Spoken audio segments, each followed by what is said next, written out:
sa 17 taong selebrasyon ng Hotel and Tourism Week sa Baguio. Kasado na ang iba't ibang aktibidad sa darating na buwan ng Oktubre.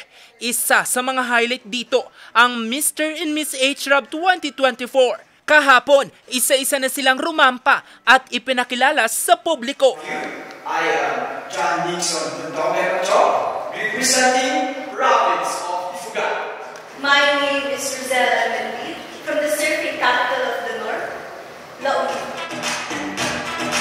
Ngayong taon, mas pinalawak pa ang kompetisyon. Ang mga kalahok kasi hindi na lang mula sa Baguio City, kundi mula na rin sa iba't ibang panig ng Northern Luzon.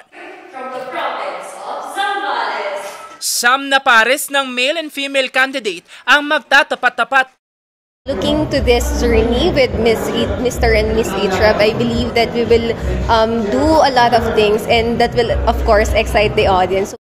It is truly challenging, especially I'm still a student and at the weekends I also work. But it's something that I look forward to at the end of the day. I am proud that isa po ako sa official candidate ng Mr. and Miss HRAB. Sa Sabado, nakatakdang magpakitang gilas ang mga kalahok sa kanilang talent portion na gaganapin naman sa SM City Baguio. Kung noong nakaraang taon, higanting cake ang pinagsaluhan, ngayong taon naman, tiyak mabubusog raw sa higanting espesyal na sinangag. Ito'y sa Rice and Shine 3.0. Mayroong Hainanese rice, adobo fried rice, beef pares fried rice, at iba pa. Ang pagluluto nito, pangungunahan ng 7 hotel and restaurants sa Baguio City. This is basically feeding the public again for free this time of the year.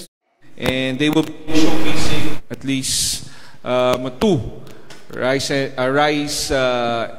entries into that gathering.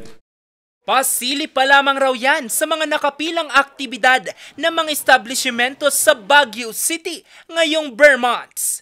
Jose Robert Inventor para sa Luzon Headlines.